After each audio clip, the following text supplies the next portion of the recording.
Hey everybody, welcome to the podcast. I'm Jason. And I'm Jimmy. You're listening to Full Metal Pod as always. And we are after Christmas right now. It is, what's the 27th? So kind of in that weird in-between period between Christmas and New Year's where nothing seems to happen. Everybody's just kind of in a zombie state. But how did you enjoy your Christmas break? My Christmas was great. I got to watch some new movies, which was awesome from my house. But new movie releases are always great. I caught Wonder Woman 1984, and I watched Soul. So it was a pretty good Christmas. Nice. I caught 84 as well, and I did not watch Soul, but it is on my to watch list. I'll probably try to catch it this week at some point. I hear it was really good. Like a few people have seen it that I talked to, and I respect their opinion, and they all said that it was a great movie. So I hope it lives up to the hype for my sake, I guess. Soul is really good. I would put it up there with the other Pixar movies. I think it starts a little slow, but it just pulls itself together. So you'll enjoy it for sure. Hmm. That's good to know. Yeah, I'll give it a watch. Maybe tomorrow. Maybe a little later in the week. Of course, we have another holiday weekend coming up. I don't think there might be a few releases because it's also the first of the month, but we'll see what winds up. We'll see what I wind up watching to pass time. But yeah, it was a fun experience watching Wonder Woman because, and anybody who's listening, don't worry, we're not going to give any spoilers if you haven't seen it yet. But it was just interesting because I think this is the first like summer blockbuster type film to have had a at home release in combination with the theatrical release. So this is like the first time I have ever seen this film, and it was at my own house. So it's just kind of weird. I feel the same. I'm with all these kind of premium on demand movies. Even though Wonder Woman is kind of packaged with HBO Max, I always try to create the movie theater feel. Like I have the popcorn and my soda and some M&Ms, and I'm like sitting in a chair trying to look, recline back a little bit, make my place as dark as I can, and turn up the volume really loud. So it's really cool because I feel like this is, like you said, the first kind of blockbustery movie. A lot of action scenes. So it was definitely a different experience. It did make me miss watching movies in the theater. I definitely saw some scenes where I was like, this would have really looked amazing on a big screen. Yeah, that's why I think so. There's a lot of people who are saying theaters are probably going to go away, and I disagree. I think that many won't survive because of just the fact that they're not bringing in any money right now, and it's hard for them to figure out. So I do think some will close. We'll probably see some companies consolidate, and maybe we won't see as many people go to the theaters. But I don't think theaters are going away because, like, I don't know. The way I see it, the theater experience, like there's just some movies where you want to see it on a big screen. Like this one I probably would have wanted to see on the big screen. Let's take, for example, Avengers Endgame. Like even if I saw it first at home, I would have absolutely gone and see it at the big screen at another time just because it's that type of movie. Watching Wonder Woman 1984 made me really made me realize that I do want to see Black Widow on the big screen. Just from what I've seen in the trailers, it looks like there's going to be a lot of action fighting scenes and explosions, and that just looks good on the big screen. So I'm kind of excited, or I'm kind of glad that Disney pushed it back to May so it can be on the big screen. I hope that everything's going well in the world, that we can see it in like its full glory. I agree. And we even saw it worse, not worse, but we saw it in a weird format for Wonder Woman. So we wanted to have a viewing party, And initially, we just set up a meet, and we all kind of got together and started chatting and stuff. Then we were going to watch the movie, and then we were trying to figure out, well, how do we want to watch the movie? Do we want to just like everybody turn on their TVs and watch it, and then we're just all on the chat at the same time, or how? So what we wound up doing, and anybody who's watching, everybody has HBO Max subscriptions, so don't get too concerned about it. What we wound up doing was I put on my computer, I played the movie on my screen and did like a screen share of it. So there was like a little bit of a lag on it, and then every once in a while we ran into buffering issues. But overall, the experience worked. But yeah, watching it on computer screens. Nice. That's kind of cool. Like recreating the everyone in the theater. You know, like you like to whisper to each other, like, Yeah. "Oh man, that's a great scene," or "That's cool when that happened." Yeah, and I think it might have made HBO Max some money because I do know, like within my group, there are a few people who do not have HBO Max subscriptions but bought it just for the movie, and their kind of logic was, well, I would have spent $15 to see the movie anyway if I went and saw it at the theater.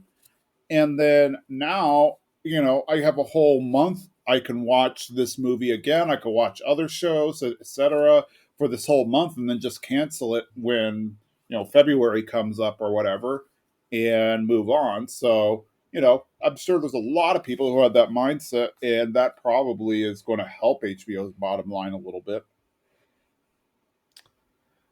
I do. There's a lot of great movies on HBO Max, and if you're just got it for Wonder Woman, check out their browse area because not all their stuff is in their like landing page when you first like get into the app.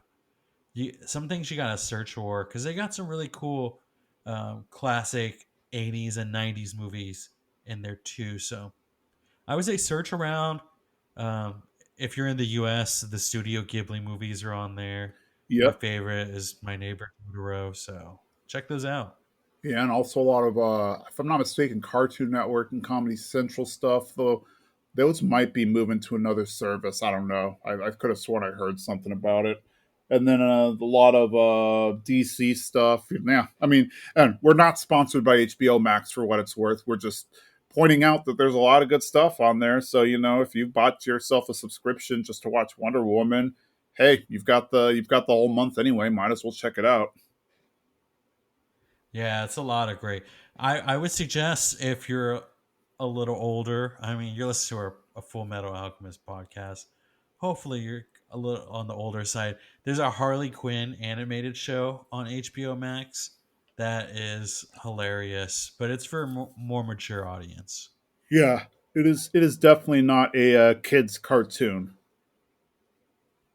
But yeah, yeah, definitely check out all the stuff on HBO. Uh, Unfortunately, if you're on it right now, you missed all the Harry Potter movies because they just took off all the Harry Potter movies, which I'm very upset about. If you wait around a bit, maybe it'll come back eventually. At least that's what what you can hope for. I read that I think that they moved to Hulu all the Harry Potter movies. I'm not sure. It's something about like the licensing of them, Which but studio owns it and everything.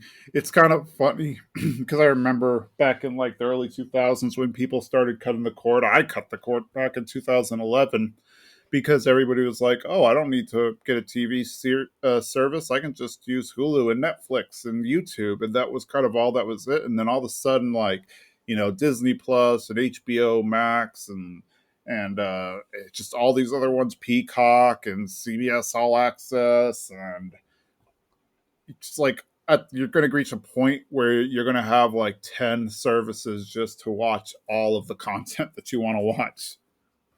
oh yeah, yeah. Like cutting the cord. When I talk to my friends about cutting the cord, and then I think about now how many subscription services I have, like Hulu, Netflix, Disney Plus, HBO Max. I have YouTube Premium. I'm basically paying cable prices. But, I like what I like and I like a large library of content. Yeah, and what the weird thing is when it's one of the things like it. they only have one item that you're really excuse me, that you're really interested in. Like I got CBS All Access just to watch the new Twilight Zone, and now that I'm done with it, I'm like, Oh, whatever. for me, I got CBS All Access because I'm a huge Survivor fan, and they have all the seasons of Survivor. So I like to rewatch old episodes of Survivor, even though I know what the outcome is. I still like to see the challenges. One day, my dream is to be on that show.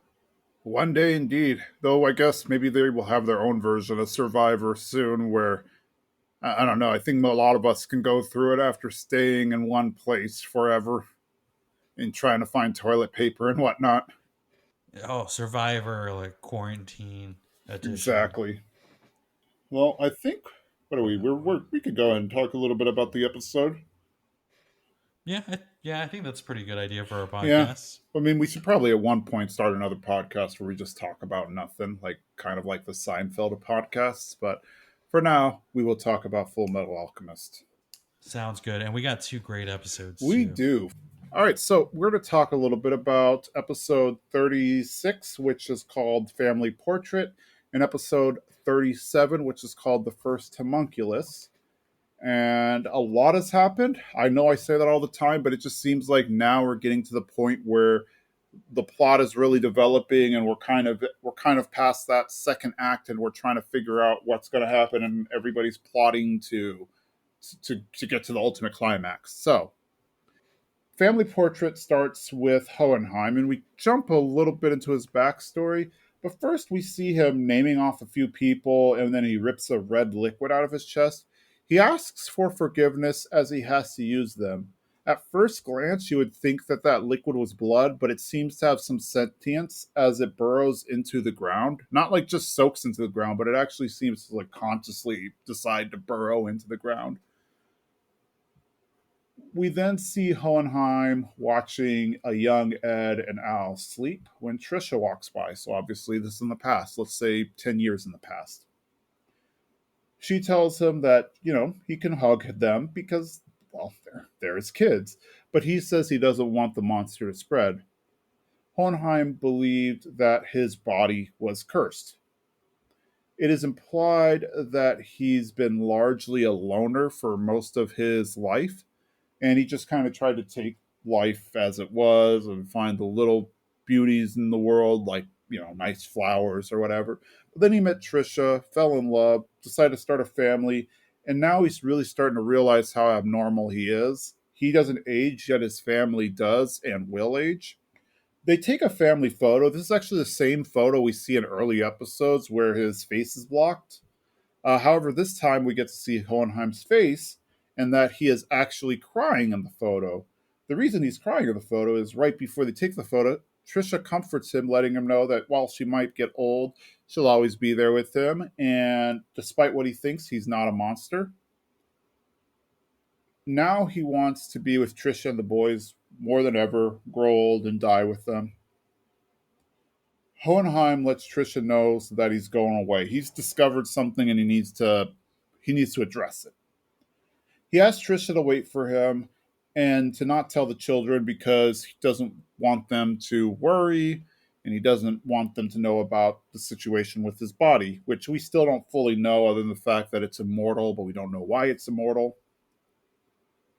He tries to sneak out at night because he doesn't want to see the kids' sad faces, but unfortunately, they wake up and they see it. And whereas we saw the original version where Ed just saw him like looking at them scornfully, we actually see that Hohenheim, from his perspective, he was looking at them with tearful eyes because having to leave them. So from here, we move forward to where the Briggs soldiers are. A team of soldiers is investigating the tunnel. We don't know how far deep they are, but they've clearly gone pretty far. We see the soldiers attacked by a black mass with eyes and smiles, kind of similar to what we would see if you were to combine the Gate of Truth with Truth. We jump back to the conversation between Raven and Armstrong. It is clear that Armstrong is putting on an act as she is wanting to kill Raven for his suggestions in creating an immortal army. She asks if her men will be able to share in the glory. And he is very, coy about it. He won't say yes or no, but you can kind of tell from his body language and demeanor he's leaning towards the no. This is where Armstrong realizes that she is in a bind. If she agrees, she may be putting the Briggs men in risk for whatever Raven is planning, but if she doesn't, they will likely replace her with another pawn who will agree, and then she'll get demoted. A soldier busts into the room and mentions that the team in the tunnel have come under attack, so Armstrong and Raven investigate. Investigate, yeah. The brothers are then transferred from one cell to another in order to make the story of them being captured convincing. They run into Miles and Kimberly in the hallway. The team found a horse that returned with just the arm of a soldier.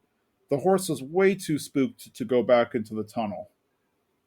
Well, Armstrong suggests sending another team, but Raven tells them that it's too dangerous not to do so. Then he asks where the immortal biological weapon is, which we know is a homunculus.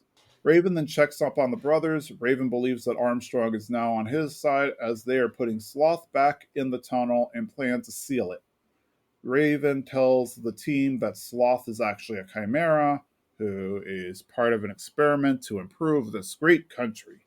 We see Scar and Yogi rejoining with Mei Chang and Marco. Some Briggs soldiers have found their location, but Scar knocked them out. But because of this, they decide they need to move on. A few days pass, and the tunnel is being filled. Raven and Armstrong are looking upon the work, and Raven mentioned that when the special day comes, they will both become immortal beings, along with the other senior staff, all being called chosen ones. Armstrong asks what will happen to everybody else. Will they be sacrificed for the ones on top? Raven confirms that this is the survival of the fittest. The lesser will be sacrificed for the greatness of the upper beings. This Volans and pretty much anyone else were pleasant sacrifices for them, or necessary sacrifices. We cut over to Miles and Kimberly. Kimberly is talking on the phone, and Miles is kind of escorting him around, and Kimberly's kind of getting annoyed because he's trying to figure out, well, where are you trying to take me? They start to talk about how, Kimberly was a man near death, but he is miraculously healed. But then also, how is a war criminal like Kimberly just walking free now? Kimberly assures Miles that it is none of his business. We jump back to Raven talking. Armstrong turns on him and stabs him through the arm. She is disgusted that he no longer loves his country and is now willing to sacrifice all the people for something as silly as immortality. She proceeds to slash at him, and he falls in the concrete, sinking and ultimately dying. Miles can now stop distracting Kimberly as the deed is done. She has the men level off the concrete to cover up the murder. Miles plays dumb and asks where General Raven may have wandered to. He says that they have word that they lost him. He must have just wandered off, and this is a big fort and it's a dangerous area, so anything could happen. Kimberly then turns it around on them and threatens them by saying that if anything happens to the general, he has permission from the Fuhrer to handle it however he sees fit. He asks for a car to go down the mountain. Well, we've learned that Full Metal created a secret passageway for the men to enter the tunnel after they had filled it up. Ed is updated on the status of Raven, and then Kimberly enters the cell where the brothers are being kept and brought Winry to Briggs. And our episode ends. What hits you the most on this episode? I really love the Hohenheim stuff in the beginning of this episode. It gives us a whole kind of other perspective on that character that we were missing before. He always seemed like a very stern, rigid kind of father, but you learn that he's really loving, but it's just this one thing that's holding him back. Yeah, so I definitely agree. And one thing that I noticed too is when we first see those scenes of Hohenheim leaving in earlier episodes, we see it from Ed's perspective.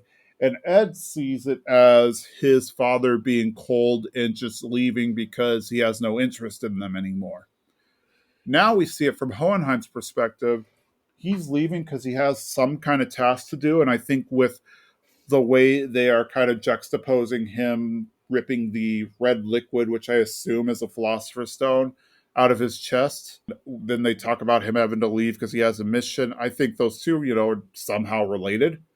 And he left because he has to do something. I'm guessing it's to protect his children because we see that he has this resolve. But then he also tells Trisha that he's just temporarily leaving. Like he doesn't plan on being gone forever. He just needs to handle this thing, whatever it is. So yeah, when we see him walk away, he has tears in his eyes because he doesn't want to have to say goodbye to his brother, or it's not his brother, it's his son. And then who is he? Like he keeps talking about I'm a monster, and once I got into like this form, I didn't think I could like fall in love or something like that. Like I thought maybe he was a homunculi because we haven't seen Pride yet. So I was like, is he? But then he fathered these two children because she's not like we adopted these kids and they look like him. So I was like, well, he can't be that, but there seems to be something different about him because he's like, I won't age. And his wife, she seems to understand this because when they're taking the picture, she says that I'm going to be old and wrinkly and I want to remember this moment. She wasn't like, we're going to be old. Yeah, and he already mentioned that he has an immortal body and stuff. So obviously, he's not just an average human, but we don't know what he is yet because he just, yeah, describes himself as being a monster and stuff like that. So, But I wonder what makes him a monster. I know we see that he has this, like a philosopher's stone, we're assuming inside of him. And I guess he knows who it's made up of because he does as he's doing he's like saying names of people as he digs into his chest in the beginning. So I assume those are the names of the people that it took to make the stone. most likely, and I did notice, yeah, like I mentioned, it was sentient. Like the puddle, when he pulls it out, it kind of forms puddles on the ground, but then a few seconds later, it moves in a way that's just not natural for any liquid to move. So I do think it's like sentient philosopher stones fluid, and we know about philosopher stones is, as you mentioned, they're made of people, so those must be people that he worked with in the past or something. I like this whole beginning half of this episode. Just it's that thing where it's we saw it from one perspective and how it looked from Ed's eyes of who his father was in that night that he left. But now we're getting to see it from Hohenheim's side, where it's he wants to find a way to connect with his family, and something's holding him back. So he needs to find a way, and like seeing him put that swing back together was a great moment. Yes, we definitely get to see this side of him that shows how he is a good father and he was a good father. Whereas up to this point, we've just seen Ed's perspective. And I, not to minimize what Ed's going through, like, I totally get it. He had his father walk out and not say why he was walking out and then just vanish when his mother was sick and wasn't there and all that. So like I can understand why he's upset. I just like that we're getting this context that it wasn't as simple as I don't want to be a father anymore and so I'm leaving. Yeah, it's yeah, you understand more of who this person is, who Hohenheim is, and it's not just this person who's against the family. Like he really loved his wife a lot. Yep, absolutely. And it's kind of, and maybe it seems like she's the only one who truly understood like his insight, like his pain or what he was dealing with. Yes, indeed. Yeah, and then we get that whole backstory, but then we also get the bigger story. A lot of little things happen in this episode, but obviously, I think the big story is we get to see a lot about Armstrong's character in this episode. Yes, and it all happened so fast. I feel like I don't there was I it's hard to explain. Like she gets the information out of him and then she just kills Raven right there. It just is like 2 seconds later Yep. and it confuses me. I think she's had enough from hearing from him kind of thing. Like I guess hearing so what I gather from her is that she has this undying loyalty to her country and to her people. Like what that is one consistent thing we keep seeing whenever she talks and whenever she's introduced is that she really believes in her team as being just this one unit, and she doesn't necessarily see herself as being above them or her life being more valuable than theirs or anything like that. So to hear this other person who's like, "Oh, I am willing to just kill people so that I can become immortal," not even like enemies, just anybody, my own countrymen, I'm willing to just sacrifice so that I can become an immortal being and stuff. Like I think that just disgusted her and was against everything she stood for. And I think, yeah, she just reached a breaking point where she was just like, "Nope, I've heard enough," and just stabbed him through the arm. I just thought that there was gonna be more of a undercover kind of thing to all this, but that was all blown. And it is very interesting to see kind of like we were talking about at the beginning of the episode of Hohenheim is like just seeing two sides of him. It's like we saw Mustang's way of handling this, and he's very undercover, and he's got this like low key finesse about handling all this information, not kind of just going out in the open. And then we see Armstrong over here, who's just like, "I'm gonna kill you right now, and we'll figure this out in, like later." Yeah. I also think it might just be a difference from her being in Briggs and Mustang kind of being in the middle of a city and stuff. Like we see that this Briggs culture kind of makes you hard and whatnot. And earlier they talk about how like in the previous episode they talk about how everybody who's stationed at Briggs has their secrets and whatnot. And when Ed mentioned that, oh, I don't want to say anything because it could get us court martialed, and Armstrong says something to the effect like, even I have secrets like that too. So I feel like that suits her personality well. Like Briggs people are just hardcore and don't care about anything. So rather than being, secretive and like, oh, well, we'll poison him and he'll pass out and die in his sleep or anything, she just stabs him and knocks him into the concrete, and he, dies being absorbed into the concrete. I understand why she killed him, and I think we all wanted to kill him, but it's like setting off a red flag on him. Like when he doesn't return or he can't get it, if no one can get a hold of him from Central, it's gonna be like, well, something's happened clearly to him. So now everything has to go faster. Like all the plans have to go faster in motion now. True. True. I think that's a good point. My guess is that they would probably play it off as just, hey, it's Briggs. Stuff happens here. Um, it's a big fort. There's a lot of pipes. People fall down all the time. People fall in the snow and freeze to death all the time. Like, who knows what happened to General Raven?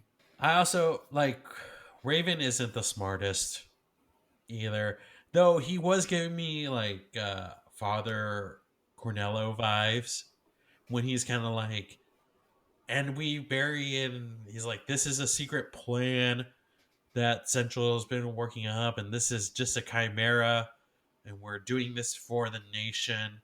The way he was talking it just gave me Father Cornello vibes. Like, don't worry, people, even though you don't understand this is just the way, and we're doing this all for the good. Yep. I think he's definitely convinced himself that what he is doing is right. I mean, I feel like we've seen with other soldiers, like with Grumman and whatnot, that when they're approached and when they don't seem to be pro whatever, like they're not on board with whatever's being said, they get demoted. So it seems like this conversation's probably happened a lot of other times, and these, the ones who do well in the conversation are probably just as sociopathic as he is, and just like, hey, yeah, becoming immortal and sacrificing other people, that is totally a cool thing to do. Yeah, and like as he's getting covered in cement, which is, I don't know. If I was getting covered with cement, I wouldn't have my mouth open. But he wanted to get those final words out, and like the cement goes in his mouth, and he's like, "I was so close to immortality." Yeah. Yeah, it just is like, are these people doing it for the right reasons? Is it for the nation, or is it just for their own will? Oh, it's absolutely going well. I just think they're lying to themselves about it being for the greater good and stuff, just to kind of it's a lie to themselves to make them feel better about what they're doing. And then they let Kimberly know that they can't find Raven anymore. And then he's like, "That's good because now I'm in charge." And I'm wondering if the people at Briggs understand. The brothers have told them how far it goes up, but I wonder if they truly understand how far it goes up. Like, you really can't trust anyone who comes from outside anymore. If they're not a part of the core group, then they're probably in on it. Yeah, I think. I mean, I do think they know that. Like that's why Miles is trying to keep Kimberly busy and stuff, so that they would be able to create a better cover story on what happened to Raven. Uh, I think they do know that they can't trust anybody else, and I think they're already pretty closed off from the rest of the world. I wonder if this is going to cause them to close off even more. Well, Armstrong's goal is to be the Fuhrer, I assume. So I think she's gonna want to take this further. But my thing is like now Kimberly is in charge. I wonder if they thought that through. Like now we had to take orders from Kimberly in a sense. Yes, that's kind of the vibe they're given that Kimberly has orders or has some kind of guidance, or he essentially has orders from the top that is telling him that he can now do whatever he sees fit because if something happens to Raven. Yes, and then we end with Kimberly and Winry together, which was my nightmare. That I didn't think she would get there so fast. Yeah, they did say a few days, or actually, they said several days had passed. So who knows? I don't know how long it would have taken them to get there. Maybe I don't know how big the country is. Maybe it's like a 5 day train ride. I don't know, but yeah, they did give her a little time to get there though. Everything seems to be like happening quickly. I know like every now and then they'll mention like, oh, it's been a week or so, but for me it's like this thing happened and now the next day it's like this next thing is happening. It Everything seems to be coming really quickly for me right now. I agree. It is happening really quickly, but I guess they have to. Like, I guess there was nothing interesting that happened during that week when we was traveling, so they just like fast forwarded. I have a I have a question, and it's about the very end of this episode because I'm watching it on Netflix. Sometimes my episodes just kind of roll into each other. Did this episode end with like a weird end credit like scene, or is that part of the next episode with Mustang? Usually, when my episodes end with a post credit scene, the credits will play all the way through. But if there is no post credit scene, it'll just skip to the next episode and bypass the end credits. So for me, on my Netflix, if I recall correctly, it didn't play through. It just jumped to the next episode for me. Okay, because I got confused. I was like, are there end credit scenes for more episodes and I'm just missing them? But okay, then that was part of the next episode. Cool. I guess if we have everything done on this one, we can jump to the next one then. I did have one more thing to say, and it's like part of my like weird funny moments. And this is about Hohenheim. But if for me as a childless single person, and I don't know if any of our listeners are childless single people as well. And I didn't grow up with siblings. I'm an only child, so babies are a foreign thing to me. But if you ever had, like, a lot of my friends are having kids right now. If you ever had a baby handed to you, when Hohenheim grabs Edward and he's got his arms out and he's kind of holding him away from him, that's how I hold babies. Like, I don't know what to do. They're foreign to me. and I related to Hohenheim a lot in that moment. So I just wanted to point that out. I don't even know that I've ever held a baby. I know that sounds weird, but I honestly can't think of the last time I've held a baby, or if I ever have. I've just never been great with babies in general. Like I don't. I just. I think I've gotten better as I've gotten older. I'm still childless, but I guess just whatever time progresses and you mature or whatnot. But yeah, I could see myself doing what Hohenheim did if I had to hold a baby. It is interesting that I feel like people are always trying to hand off their baby. Like they're like, hold my child. And I'm like, I don't know how to hold a child. And now I'm gonna call that the Hohenheim. Whenever I'm handed a child, I'll be like, this is the Hohenheim pose. Yes, that's what we should call it from now on, the Hohenheim hold. But I just wanted to point that out because as soon as I saw that, I was like, that is me. That is how I hold a baby. Nice. Yeah, I think I am going to rewatch that just to figure it out. And knowing me, that is probably how I would hold one too. So you're in good company. All right, we're going to jump to episode 37, The First Homunculus, which could also be called The Last Homunculus because, well, you'll find out why. So we see some soldiers from Central have shown up to Briggs. They came under the pretext of escorting Winry to Briggs, but Miles isn't buying it. He believes that they are there for other purposes. We jump to Winry helping Edward fix his auto mail, making those upgrades so that he can survive in the cold without having issues. Winry asks how Ed managed to get locked up, and Kimberly walks in. He has actually kind of a very jovial voice, and he says that it was a simple miscommunication and he'd take care of it.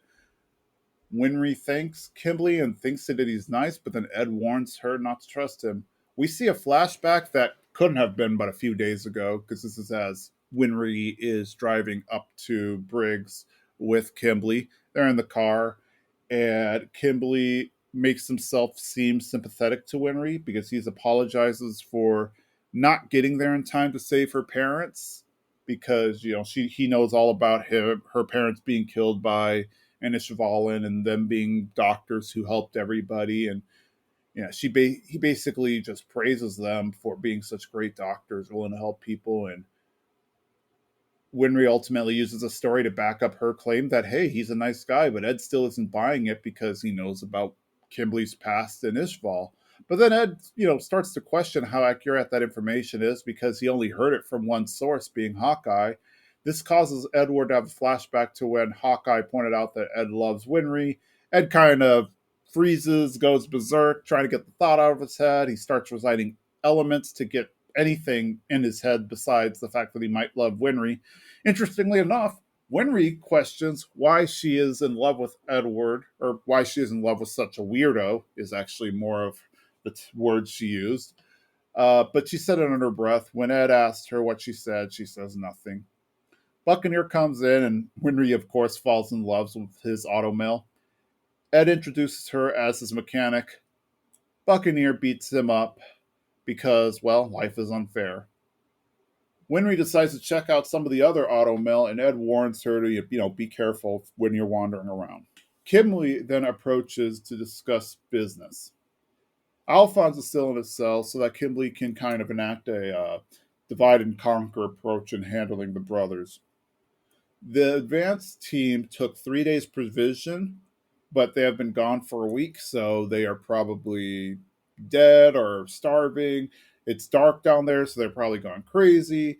They're sending another team to try to retrieve them. Buccaneer is leading this team, and he says, hey, if we aren't back in 24 hours, seal the door with concrete because who knows what's down here, and we don't want to risk them coming out and harming the Briggs people.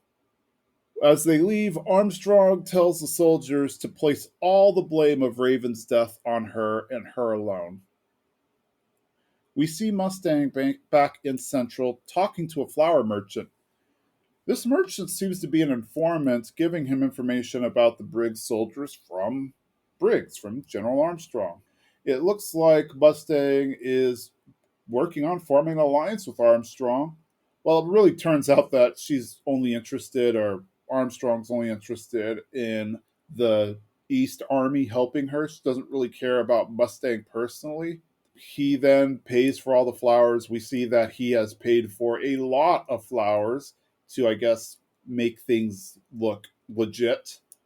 And she wanders off, apparently implying that she is somehow related or affiliated with the Armstrong family by having a similar tuft of hair as we've seen from the other family members.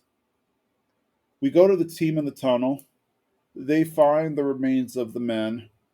They show that a lot of them were just cut clear through in half.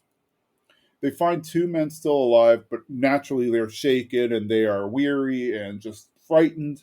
They say that everybody else is torn to pieces, and they warn that there's some kind of evil there and tells them to destroy lights. We see the enemy encroach upon them, but then decide to turn away and go back. We jump to the Fuhrer's palace. Hawkeye has arrived to deliver some papers to the Fuhrer. The Fuhrer is not present as Hawkeye is talking to his wife. Salim appears out of nowhere. He acts like, average little boy asking questions about what's going on. He heard a knock on the door. The butler takes Salim back to go back to bed. As a mother would, the Fuhrer's wife brags on Salim. She mentions how great he is and that he's adopted, but she doesn't treat him as an adopted kid. And really, she shouldn't treat him like he's adopted because, really, as she mentions, he is actually a distant relative of King Bradley, so they share some genetics. We see Hawkeye walk away, and she's in like a dark corridor walking back to her apartment or whatever, and she just realizes that something's off. Bradley was a test subject raised in essentially a lab, and he claims he has no idea who his parents are, so how could he have family and know for a fact that Salim is related to him? We then hear a distorted voice coming out of the corner. In the background, we see Salim. We learn that Salim is a homunculus. We see that he has the ability, or he is manipulating these tendrils that look like they're coming out of the shadows or coming from the shadows. And he says his name is Pride, and he was the first homunculus. Pride wraps up Hawkeye in his tendrils. He acts as if he's going to kill her, but she points out that he won't kill her because she's a useful hostage. Pride agrees, but warns that he'll be watching her from the shadows. And it is clear at this point that she is incredibly shaken up by the whole experience. Back to Briggs, Kimberly says the Fuhrer has three jobs for Edward. One, find Scar, but let Kimberly finish him. Two, find Dr. Marco. And then three, carve a crest of blood in Briggs. A crest of blood means that he has to kill everyone and soak them in the land, similar to what Kimberly did in Ishval. Ed refuses to kill. He is determined not to kill, even though he's a soldier. He asks Kimberly, do you have any idea what these guys are planning? Kimberly doesn't really care. He seems to know that this has to boil down to something of this boils down to the humans versus the homunculi.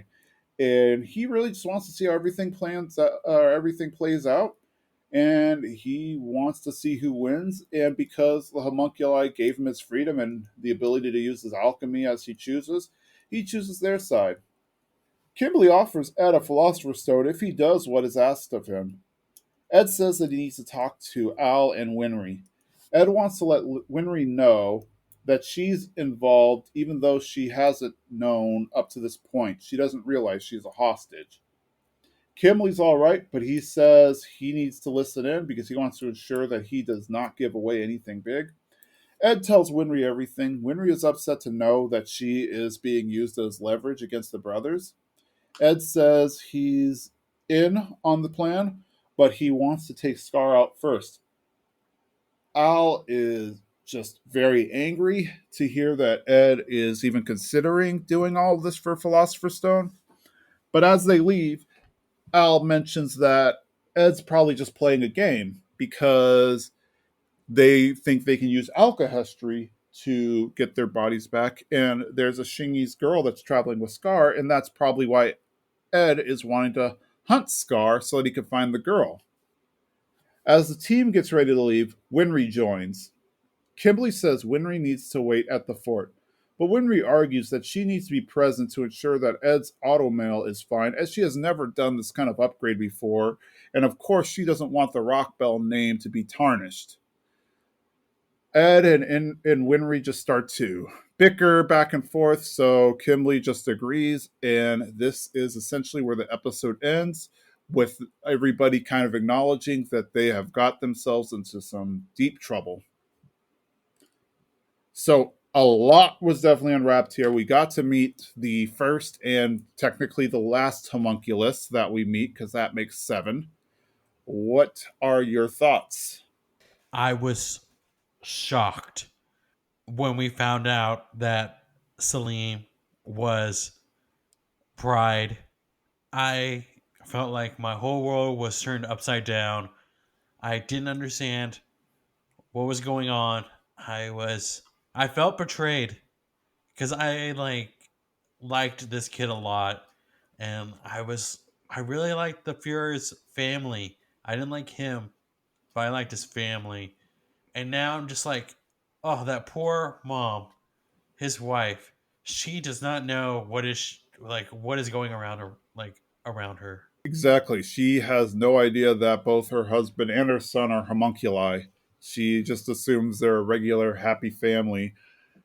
And yeah, that does seem to come out of nowhere, because up until this point, Salim acts like just your average, young boy. I don't think they ever say how old he is in the show. They might, but if I had to ballpark it, I'd say he looks somewhere between 8 and 10 years old. And so he just looks like an average boy and stuff, and acts like that. And then all of a sudden, we see that part where they're in the corridor hallway area. All of a sudden, we just have that huge 180 where he has kind of that distorted voice, and he's not talking like a little boy anymore. He's talking like an adult, and talking about he's talking about having fun with Hawkeye and harming her and stuff, but then also threatens her. Like, we just see that huge change in him. It's one of those moments I was really worried about for Hawkeye, for recent Hawkeye, that moment, because we find out when characters put together things real quickly, it doesn't end well for them, and it looked like it was not going to end well for her. But she was like, "This isn't the right moment. You can't kill your hostage." Exactly. She's still useful to them, so it wouldn't make sense for them to kill her at this point. But yeah, it's also funny how quickly Salim figured out everything, because there's no reason to think that she would know anything. But as soon as she drops that, oh, he is related to Bradley, Salim must have realized, oh, she's smart. She pieced things together, and she was tailed by him, and he reveals himself. Yeah, and it seems like he is the most powerful of them all. Like we we don't know it's him, but he's in the tunnels because that's his eyeballs, I guess, or his little hands up in the Briggs Yep, area. And then, but he's not really there. He is back in Central. So it's like he's the most powerful of them all. It seems. he is indeed. He is all able to. It looks like he's able to manipulate shadows, because they mention in the tunnel that they need to destroy the lights because he comes out of the shadows and stuff, which we kind of see him doing stuff like that as well. Like, the tendrils purposely seem to come from a shadow. They don't seem to come from anywhere else. So I guess we'll find out more about that. He's somehow related to shadows and darkness and stuff like that, like his power base is. And his little tendrils or hand little things, they are very familiar to the hands that we see when we go through the doorway and we see Truth. Yeah, everything about him reminds me of Truth, because like he has the black mass coming out of him and the little tendrils. We see the weird eyeballs coming out, which kind of look like the eyeball in the gate, and then the weird smile too, which kind of looks like Truth's smile. It was a lot this episode. That kind of a lot went down this episode, and this is like flipped everything on its head for me. But now, finally, we now have a full cast of Hmm. all of our homunculi. Like we've got all the sins, or who's still alive, But it's interesting now that like how one was so close to everyone and no one really guessed. Exactly. Like that was probably the last one you'd suspect to be a homunculi because all the other ones just look evil or act evil. When we see them interacting with people, they just act like they're bad guys.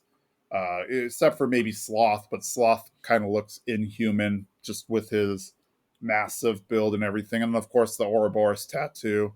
But yeah, Salim just looks like an average boy, and he seems to be pretty far removed from everything that's happening. We never really see him interact with the other homunculi or anything like that. But yeah, that was definitely a big twist. Yeah, that took me off guard. And then we got this whole Winry situation going on, which I love Winry so much. The more I watch her, the more I feel related to her as someone who like cooks for a living. I'm a baker, and I really fanboy out about different techniques, or if I see someone doing something interesting with cooking, and I'll definitely fanboy out.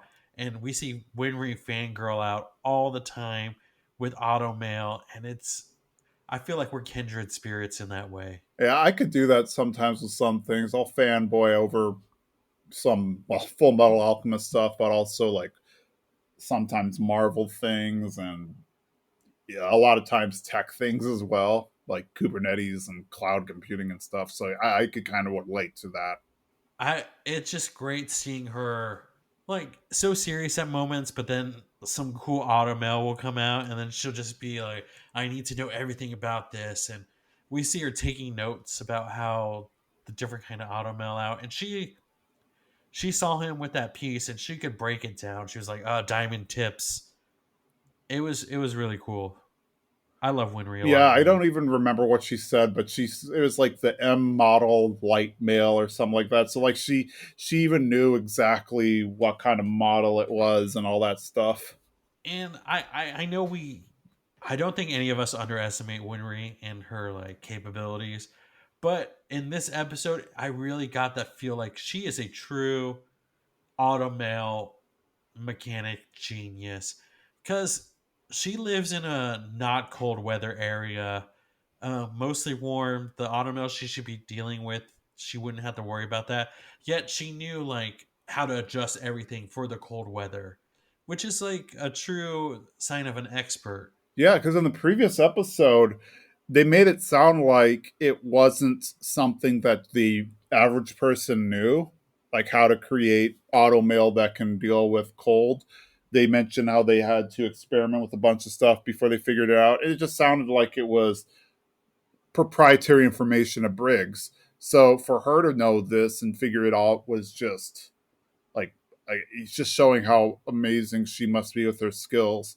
Yeah, I do think I don't like I said, I don't think we underestimate Winry at all, but she is a true expert or yeah, expert at her craft. Like when we see her in was it Rush Valley and how just people come up to her with problems and she's able to fix them. She's very good at thinking of a solution on the top of her head. And I'm really loving like how she's really becoming more and more a part of this team, not just as a mechanic now. As we see in the end of this episode, she's kind of she knows she needs to be near them just so because she's kind of being used as like a bargaining thing in a sense.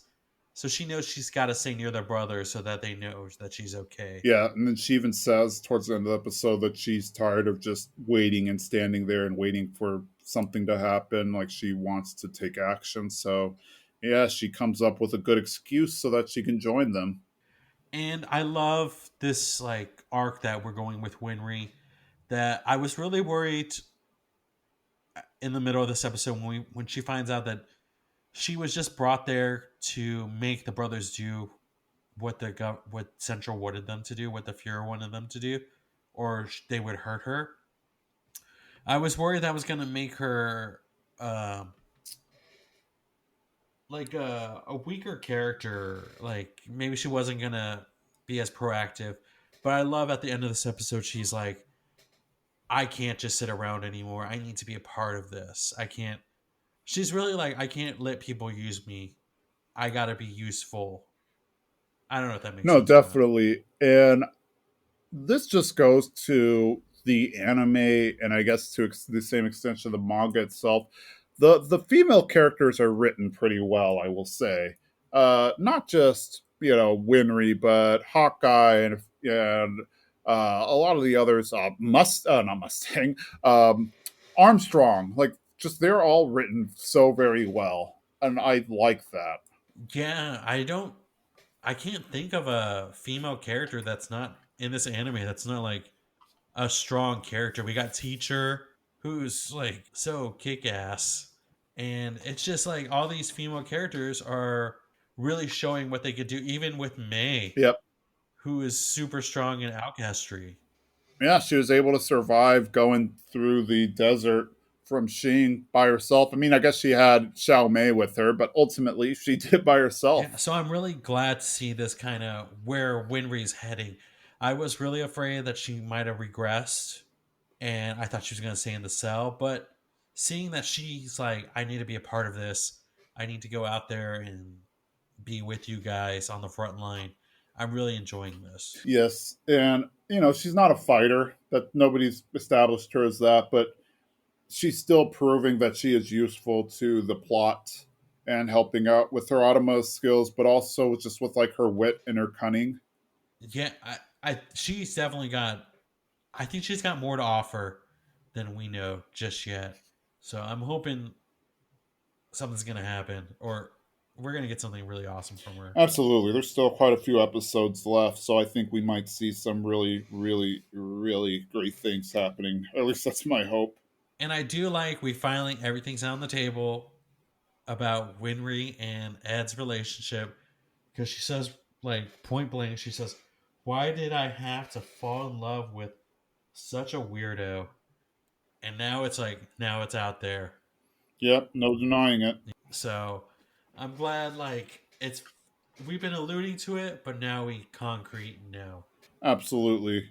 And that just that makes me happy to know that really is happening there. They just neither one of them can admit it to the other that they're in love with them, but like we all know. I love that, and then I love the Mustang part of this episode's great too. We see Mustang having to buy all these flowers from this flower lady who has a secret message from him from General Armstrong, who we fig I don't know, was her name ever said before this episode? Yeah, I think her brother mentions that her name's Olivier Armstrong or something to that effect. I must have missed that because she says it. The flower lady says this and gives him all this information. And I love at the end when he's like, so we need to work together. She's like, oh, she doesn't need you. She just needs your forces. And that's class. Like, I love that moment. Hey, at least she was honest. But yeah, they I guess my we see when they're talking that she's kind of wrapping the flowers, so I guess he had to buy all the flowers to make it look believable that he was just talking to like making casual chit chat while she was preparing his order. But yeah, it is funny to see that he has like it almost piles up to the top of his car because he has them stacked like right in front of his car. And he's just like, what am I going to do with all the flowers? And then we see kind of the passerbys talk about how he's weird and strange and stuff. That's a great moment, too, where we see these kind of girls on the side of the street, not being like, oh, look at him with so many flowers. They're like, what a weirdo with so many flowers. What is that guy doing over there? Because it is a comical amount of flowers that he Yeah, like has. I would assume if I saw somebody with that many flowers, he was building a float for a parade. I do love that because I really didn't think about it until right at this moment when the flower lady lifts up her hat and we see like the hair, and then you think of General Armstrong and she's got the hair, and it's like, oh, that's a signature, like because Major Armstrong only has one hair or one strand clump of Yeah. hair, I guess. So you don't really think of that as a signature, but it is that little like protruding hair is their signature, and I like that Yeah, a the little lot. cowlick is their signature because even his sister has it too. So I'm excited. I want to see more Armstrong family members. I want to get the whole bunch. And it's interesting that like she knows that she can't trust anyone else except for her family members. exactly, she I think she knows she can trust her own family. Her family will never betray her, and yeah, I think that's why she used that flower lady who has some relation to her family. I don't know if it's an aunt or whatever, but yeah, she trusts her to give the information to Mustang. And it's interesting that she didn't tell her brother. She's like, the person I tell has to be in my family because I know that's who I can trust, but can't be in the military. Exactly. Yeah, I guess we'll probably find out. Hopefully, we find out more about the nature of their relationship, though, between the brother and sister relationship. Is it just your standard civil? Sorry, your standard sibling rivalry, or is there something deeper there? Though it doesn't feel like it's on his side, Yeah, like Major Armstrong's side. It seems like she's like, I have my priorities and nothing's going to get in the way of that. exactly. I am worried about the people in the tunnel, though, as well. Like, we find out that Pride is down there as well, just chopping people up. So, yet he kind of retreats back. I wonder if that's if we're seeing the same moment as like when the Pride retreats back from in the tunnel. Is that the moment he's talking to Hawkeye in their time? Like he can't be in those two spots at the same time, and that's why he has to retreat back, or is he waiting for a It right could be. moment? I actually never thought about that. I always assumed that maybe he just had second thoughts and he was just like, oh, um, like I'll let them live, um, in whatever, just to not confuse anything. But yeah, I guess that is a good point. Maybe he realized, oh, I've got more pressing matters right now. And I wonder if he's in communication with Kimberly, because if he is, then Kimberly knows that kind of what's going on now. Because why is there a group down in the tunnels? Exactly. That would, well, no, I guess they would probably understand. Well, no, you're right. That would make you confused. But I guess if they haven't, it sounds like it's a covert operation, so Kimberly might not be privy to the fact that the guys went down in the tunnel. Well, I'm saying like if Pride told Kimberly, because like the tunnel is Oh supposed to be yeah, sealed off, but then Ed built a little secret true. passageway. Maybe, yeah, I don't know. Maybe Pride doesn't care and won't tell him. That's the hope, anyway. I It does seem like the like homunculus, like the homunculi have like their own agenda, and they don't really care what anyone else does. Exactly. The general vibe I get of the homunculi is that they see humans as lesser beings, and so Kimberly's just kind of a useful tool for him. So I don't think he necessarily feels the need, unless he wants Kimberly to kill them. I don't think he necessarily feels the need to tell Kimberly that, hey, those guys were in the tunnel. Like he, Pride doesn't answer to Kimberly. If anything, Kimberly answers to Pride or the homunculi in general. So if it's probably a need to know basis. If he feels that Kimberly needs to know that they were in the tunnel, then he'll tell him.